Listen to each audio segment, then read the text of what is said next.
Wizards of the Coast released a new book, and with it comes new subclasses. We got 8 new subclasses from the Heroes of Faerun book. Today I'm going to be doing a tier list on those subclasses. Let's get into it. So first off, we have the College of the Moon Bard. The College of the Moon traces its origins to the ancient druidic circles of the Moonshae Isles, who entrusts the first bards of this tradition with chronicling the stories of the islands and their people. Bards of this college draw from the Isles' Fae magic and the primal power of the Moonwells to bolster their allies, protect the natural world, and inspire their bardic works. Their first feature is Moon's Inspiration. So my analysis of this right away is that Lunar Vitality is inferior to Inspired Eclipse. Inspired Eclipse is just really strong. So my way of thinking about bards in early levels is that their offense is fairly low, used to be lower than it is now, but the main thing is that they lack defenses. And this feature takes care of that problem single-handedly. If you're not being pressured, you never have to use it. If you are being pressured, the pressure ends for a full turn. You're going to want to use this in a way that it's like at the end of you doing everything, you use this, so for a whole round you're invisible and they don't know where you're at, so you get 0 pressure. This is a very powerful feature for bards in particular. It doesn't increase your offense at all, so for a lot of classes I'd be like, mid, but in this particular case, it's exactly what bards need. I forgot to mention that you also get to choose between animal handling, insight, medicine, nature, perception, or survival, and you do get proficiency in one of those skills. Moving on, we go to level 6, Blessing of Moonlight. Okay, so we're at level 6, we have 3rd level spells, and Moonbeam is a 2nd level spell. It's a decent 2nd level spell. We're essentially upgrading it so it allows us to heal while we're concentrating on Moonbeam. But here's the thing, is the better our spells get, the worse this gets, because we have to use our concentration in order to maintain this. Which means if we're using our concentration on anything better, this just loses all value. So it's fine when you get it, but it loses value over time. Overall, I would say not a very powerful feature. Level 14, we get Eventide Splendor. So this means we are just a better healer outright. Anytime we heal, instead of using a Bardic Inspiration dice, we can just use a D6 and add that to our healing. So overall, we're just a better healer. We can also give our allies the ability to have that same kind of it eliminates pressure on us to an ally. Now, we don't want to take pressure off a tank, so that's up to them whether or not they're going to actually use these features we give them when we give them a Bardic Inspiration dice. But what this means is by giving somebody Bardic Inspiration, we basically also protect them from any damage. It's really good for other supports, other casters, that type of thing. This is a really solid feature, and it feels good for where it's at 14th level. Now we're into the tier list. I want to break down our sections. We have Great Without Effort, which means no matter how you build this character, you're going to be just fine. We have Great with the Right Build Choices, which means you need to make correct build choices, and if you do, it's going to be great. Otherwise, it'll probably just be okay. We have Passable with the Right Build Choices, which means it'll never be an optimized character, but it is still perfectly good enough to play through a whole campaign and enjoy, assuming we did correct build choices. Then we have Bad/Flavor Only. This means that you would have been better off taking another character, and the only real reason to be here is that it's the flavor that you're looking for. And finally, we have the worst one, which is Dominates a Playstyle. This means it's overtuned to the point where most builds would be better off just going this direction if they're in a specific niche. Say, Martial, Archer, Gish, that type of niche. So where would I put the College of the Moon Bard? I would put the College of the Moon Bard into Great Without Effort. And the reason for that is bards are awesome. And what this particular bard allows you to do is to alleviate pressure while you do your bard thing. Most bards are going to fall under support and control. And the most important part about being a supporter or a controller is surviving. Surviving long enough to get value out of your support and getting a control spell out there, and then just not losing concentration and surviving long enough that control gets high value.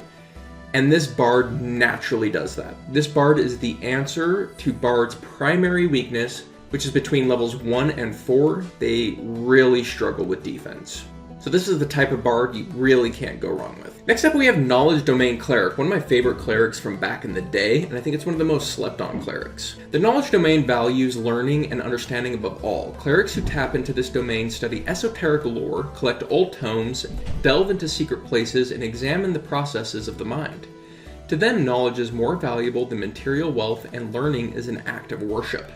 Libraries, universities, and other educational institutions also draw on the power of the knowledge domain. Gods of knowledge vary from masters of arcane magic to patrons of the craft and invention. In Faerun, clerics of the knowledge domain worship deities of learning and ingenuity such as Ogma and Gond, among many others. At level 3, we get Blessings of Knowledge. Okay, so right off the bat, this is a skill monkey cleric, which it is unheard of. There is not really skill monkey clerics. This is one of them. Also at level 3 we get knowledge domain spells. So what's interesting about the knowledge domain is they come with more spells at every level than any other class I've seen.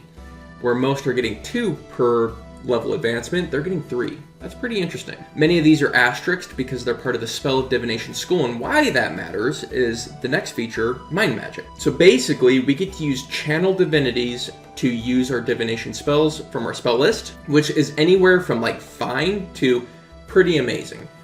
Because once we hit level 7, using a Channel Divinity for a 4th level spell slot is a lot of value for a Channel Divinity. Most Channel Divinities, I'd say, range at around level 2 spells. The exceptional ones range around level 3. So us being able to get level 4 and level 5 spells out of our Channel Divinity is a pretty dang big deal. Level 6 we get Unfettered Mind. So the intelligence saving throws basically only matter against Mind Flayers in a Mind Flayer campaign. This is huge. All other campaigns, pretty low value. The telepathy is nice. You can get most telepathy features at level 3, and so I would say overall this is a pretty low value feature. At level 17 you get Divine Foreknowledge. So this is about a 9th level spell, which is pretty crazy to think about. Now the 9th level spell lasts for 8 hours. I forget what its name is, but it lasts for 8 hours, but it's basically the exact same thing, and we get to use it with 6th level features. This means that whenever we need to, any sort of skill test, any sort of combat, we just roll everything at advantage. This is very powerful. And I think it's worthy of being a level 17 feature and being the capstone of a subclass. I want to talk a little bit about the knowledge domain. So all clerics are going to be rock solid, but this cleric allows you to do something brand new. It gives you way more utility than any cleric has, and it allows you to use control spells like Confusion and to a lesser extent Synaptic Static. Most clerics end up being kind of shoot into more blasters slash healers. This can be blaster slash healer slash control slash utility. So my opinion is most people are going to underrate the knowledge domain cleric and not see it because it's not very flashy and whatnot.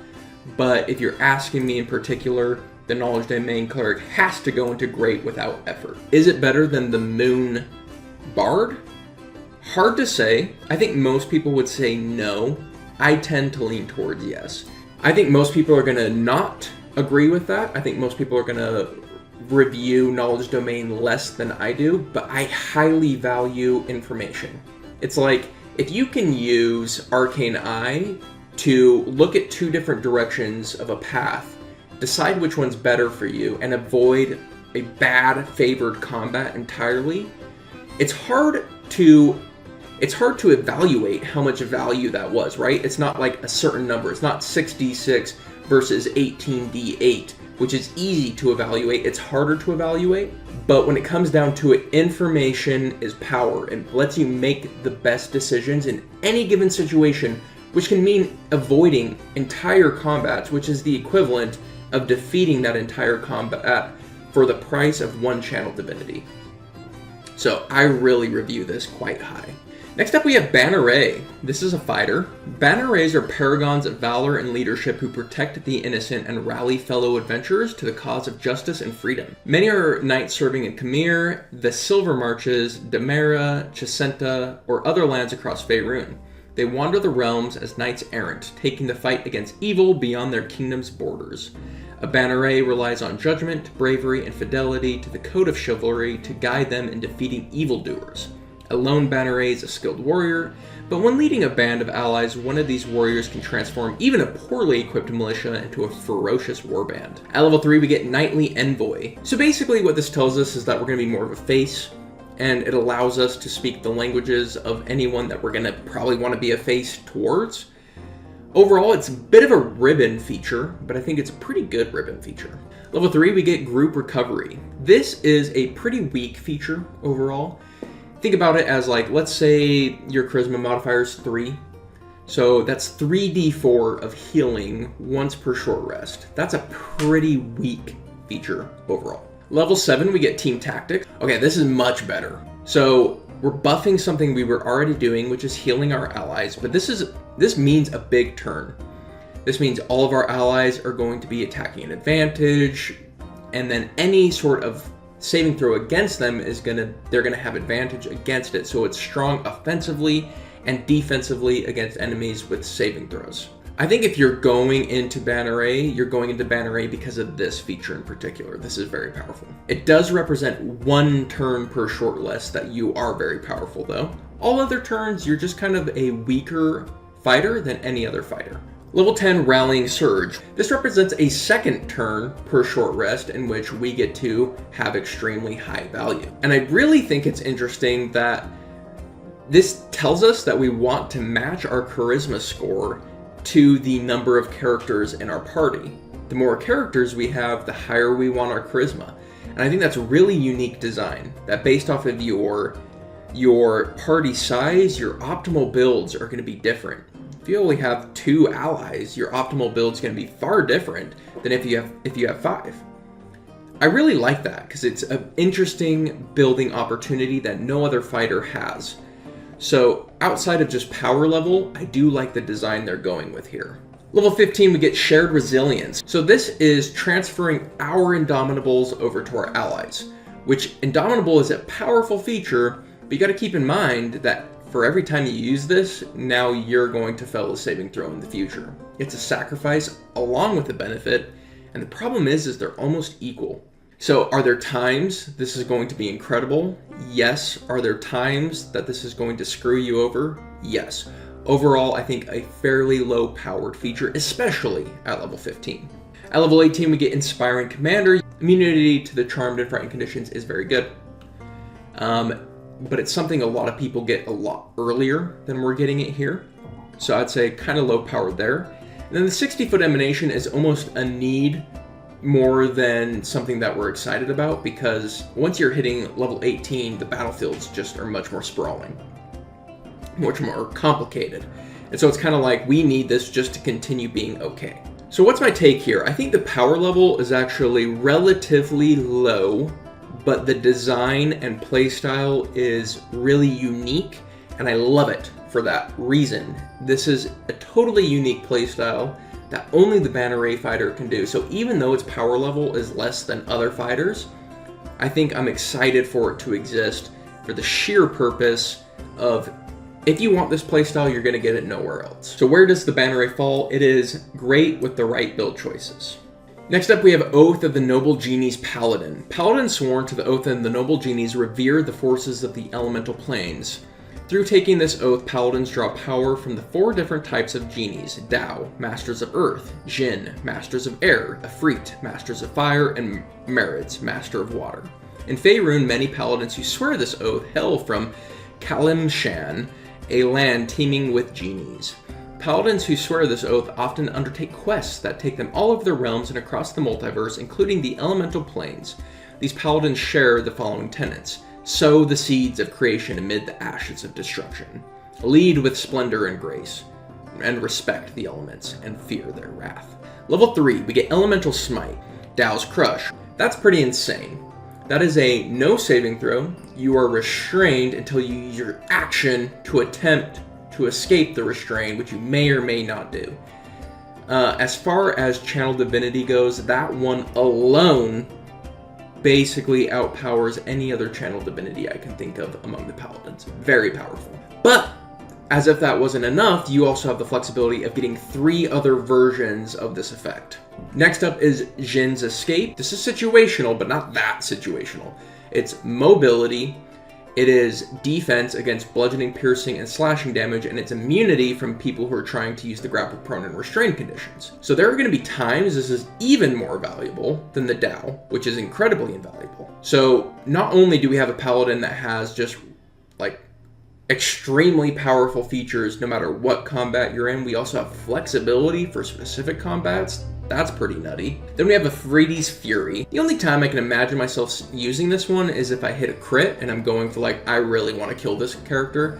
So instead of 2d4, it's going to bounce up to 4d4. Overall, this is one that's going to be more often than not completely forgotten about. Then we have Merid Surge. So this is a control option. It has an AoE pushback, which is pretty unique. And it's most often going to be used in an environment where pushing somebody has a lot more effect than just pushing somebody. For example, is if we're pushing them off a cliff.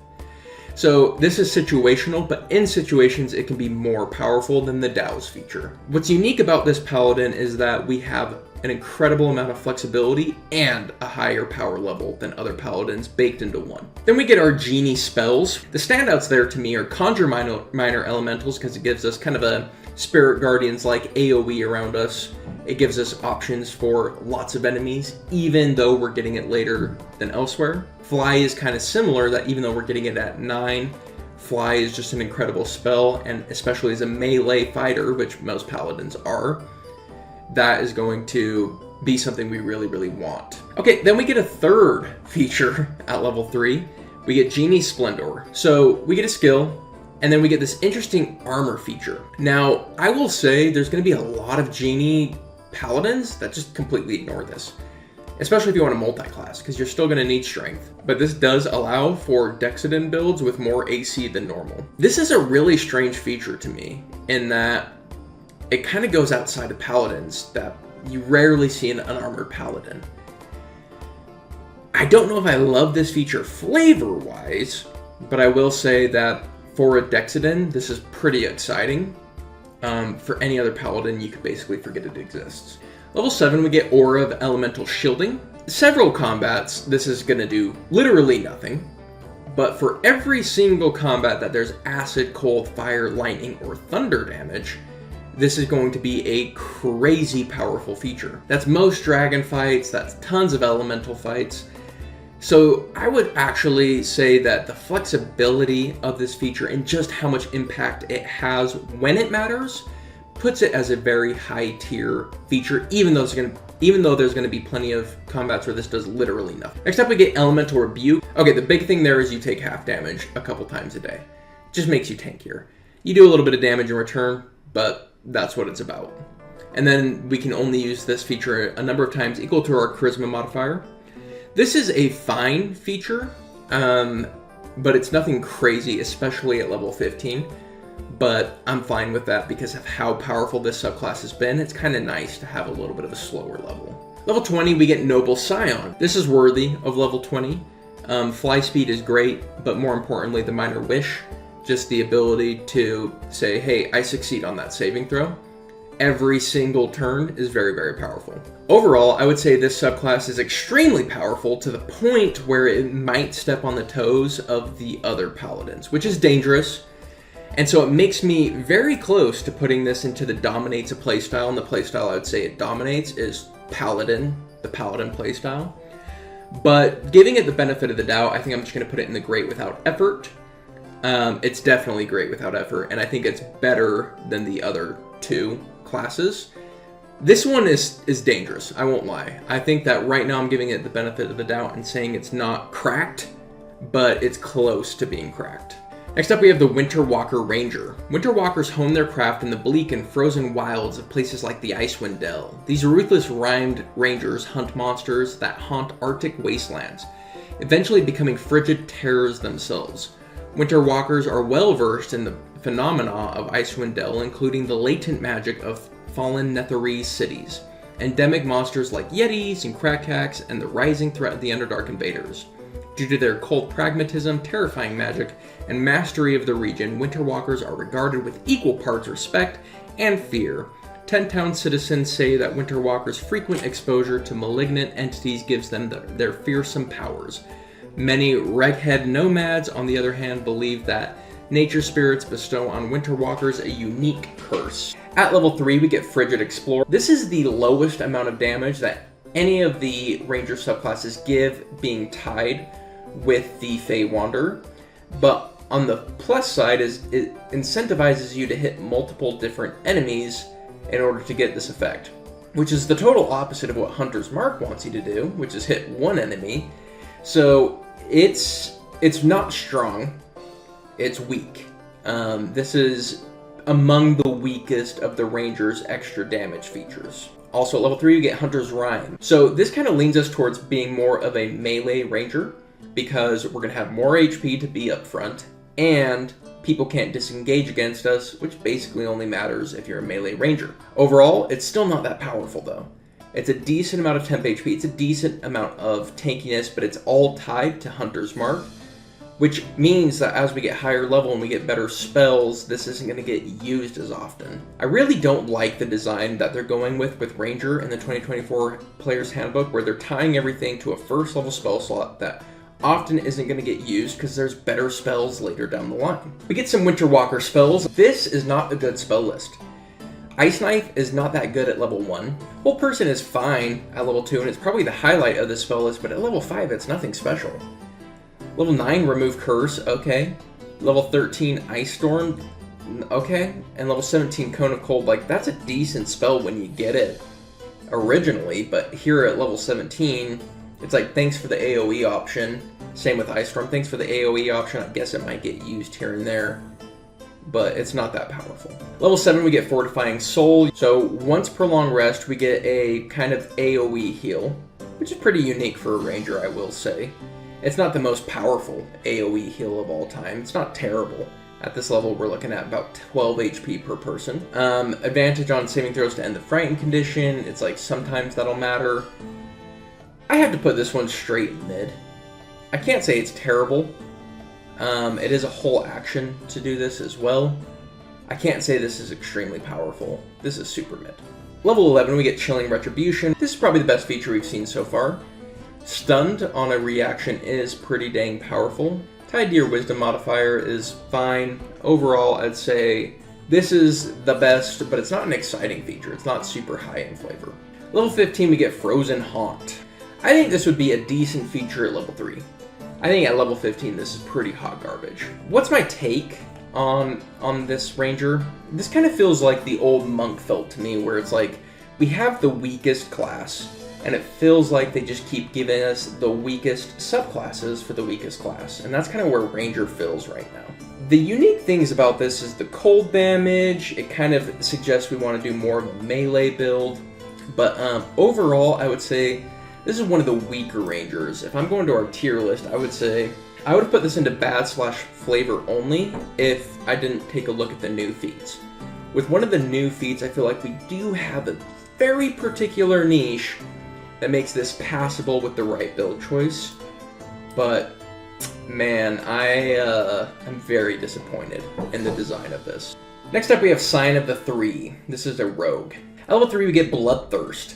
This is a awesome feature for rogues. My philosophy on rogues is that you either need to figure out a way to get sneak attacks as part of your reaction, or you need to never miss your turn's sneak attack. Those are your two options, and this one is built in, giving you an option to get reaction sneak attacks. That is huge for a rogue, and not only that, you're hitting exactly who you want to hit, which is bloodied people who are most likely to die from this sneak attack. So this feature allows you, as a reaction, to start eliminating enemies from the battlefield so they never get another turn. This is a big deal. This is a very good rogue. We also get Dread Allegiance. Bane gives you psychic resistance and the minor illusion cantrip. So really good against, I often think of Mind Flayers for psychic, and then minor illusion is out of combat. So that's an idea if you're doing something outside of combat. Ball, you get poison, which is so common. Plus you get Blade Ward, which, since we're not concentrating on anything, Blade Ward is just essentially an AC buff a lot of times. That's very good. Then we get Mirkul, which is necrotic damage, which does come up pretty dang often. And we get Chill Touch, which is the weakest of the cantrips. We're never going to use Chill Touch in lieu of a sneak attack. It's just not going to happen. At level 9, we get Strike. Okay, for 1d6, this is 3.5 damage that we're talking about on average. We're giving someone the potential to have the Frightened condition for up to 1 minute, and we have advantage on attacks against them every single time. That's freaking huge. This is something I think we'll be using basically all the time unless they're immune to fear or have advantage on the saves or something. Level 13, we get Aura of Malevolence. This is the weakest so far, but it's still fine. It's like, okay, let's pretend we have 4 intelligence and we teleport over to them and attack. That's 4 extra damage. That's basically another sneak attack dice. Nothing crazy. It is a bit of AoE, but what I do like about this is we're already hitting someone bloodied with a sneak attack. This might be that extra bit of damage that gets them killed so they don't get an action their next turn. Again, nothing crazy, but I don't hate it. Level 17, we get Dread Incarnate. That's pretty big. That's a lot of extra damage per sneak attack dice. So I think that we can't say this is great without effort, because you can do builds where this kind of flops, specifically low intelligence builds. But if you do a high intelligence build and then figure out a way to make your dexterity reaction attacks hit, the lucky feat is an easy thing that comes to mind. I think that this instantly goes to great with the right build choice, and I do think it's better than the Banneret. I'm a big fan of this rogue. I think it directly competes with the Assassin rogue. This kind of replaces the Assassin, but is also the direct opposite at the same time. The Assassin starts combats with a lot of damage. This guy ends lives with a lot of damage. I tend to lean towards this one, though. We got the Spellfire Sorcerer up next. This is your innate power stems from the source of magic itself, the Weave. This connection manifests as a rare ability known as Spellfire, and you surge with Radiant Burst with this raw magic. Your talent with Spellfire allows you to heal allies, sear enemies, and absorb powerful spells. Wielders of Spellfire tend to have a penchant for wandering. Many travel between cosmopolitan settlements such as those along the Sword Coast, and wield their magic in service of the common good. Others realize their own strange powers by roaming equally strange lands, from the magic-blasted wastes of the deserts of Unarak to the god-touched wilds of the old empires. Wherever they go in the realm, Spellfire sorcerers are courted by factions with interest in the arcane arts, such as the Harpers, Cult of the Dragon, and Red Wizards. At level 3, we get Spellfire Burst. So this feature, it makes me think that we want to take more 1 sorcery point features than we do 2-point sorcery features. With the 2-point is only 2 of them. It's Heightened Spell and Quickened Spell. Heightened is the best for like saves, and along with innate sorcery giving us really good attacks, I think this makes a naturally good blaster sorcerer with support elements. We're dealing more damage as a blaster, or we're dealing damage at the same time we're giving our allies 10 HP. We also get a spell list. So basically the spell list says support/blaster, which matches the playstyle that the Spellfire Burst kind of pushes us towards. At level 6, we get Absorb Spell, which is a big deal when you consider that our Spellfire Burst is triggered off of those sorcery points. Then we have Hone Spellfire. That's 14 at this level. That's a ton of temp HP for every single sorcery point you use. So we have 14 sorcery points, and we're getting approximately 18 to 19, so let's say just 20. So 14 times 20, you're looking at like 300 temp HP at this level. That's pretty crazy. Or our damage of our Radiant Fire increases to 1d8. That scaling is super off, because at first the temp HP was equal to the damage. Now the temp HP is several times more than the damage. So there's no reason to use damage at this point. It's gonna basically always be the temp HP. Then we get Crown of Spellfire, 5 sorcery points, which is a lot of sorcery points for this class in particular, because that's 5 uses of those temp HP. So that's like 70 health we're giving up to use this again. So it better be good. This is interesting, because if you're gonna have 8 combats, you're gonna use your hit dice, and your hit dice are more efficient than this. But if you're going to have 1 combat, this is a lot of damage reduced. So it just depends on how many combats you're going to have today. You also have Flight, which is always good, and you can hover. That's nice. And then you get Spell Avoidance. So basically, it's evasion, but for all spells. This is, I would say, overall, not the craziest level 18th feature, but it's not bad either. I would really say our level 14 feature is where we blow up. There are definitely ways to build this wrong. You could try and be a control caster using a ton of your sorcery points all at once. So I'm going to put it in the great with the right build choices. I think arguably, once you hit level 14, it's definitely better than the rogue. But between 3 and 14, the rogue is better, and I think more campaigns are played there. So I'm going to lean rogue towards the front of those two. And we have our last subclass in the book. This is the Bladesinger. Bladesingers master a tradition of wizardry that incorporates swordplay and dance. In combat, a Bladesinger uses intricate, elegant movements that fend off harm and allow the Bladesinger to channel magic into devastating attacks and a cunning defense. Many who observed a Bladesinger at work remember the display as one of the most beautiful experiences in their life, a glorious dance accompanied by a single blade. Bladesinging is associated with the ancient elven societies that first mastered the art and coined the term. Even today, most Bladesingers still hail from old elven realms, such as Myth, Draenor, or from non-elven societies that share land and history with the elves, such as the Silver Marches. Wherever they hail from, Bladesingers take their talents all across the realms to help common people and perform heroic deeds. Most communities greet the arrival of a Bladesinger as a good omen. At level 3, they get Blade Song. So it used to be that you can wear light armor, so it's a slight nerf that you can't be wearing light armor anymore. Intelligence modifier times per day +1 is quite a bit, especially when you consider that you only need a Blade Song once per basically every single combat. So that's 4 combats when you pick it up at level 3. Gonna ultimately be 6 combats a day. And frankly, for enough campaigns, that means you have Blade Song going for every single combat, with very few rare exceptions. Okay? Then Blade Song, it's like, so that's only a problem if Blade Song is cracked, and Blade Song is cracked. So we take the Mage Armor, we're at DC 13, let's say we have 2 in our Dexterity, a +2, so that takes us to 15, then let's say we have 4 in our Intelligence, that takes us to 19, and that's very normal for level 3. So at level 3, we're a wizard with 19 AC in every single fight. Now, whether or not you go attack someone, or if you stay in the back line, now we're a wizard with 19 AC. That's as good as fighters at this level, probably better.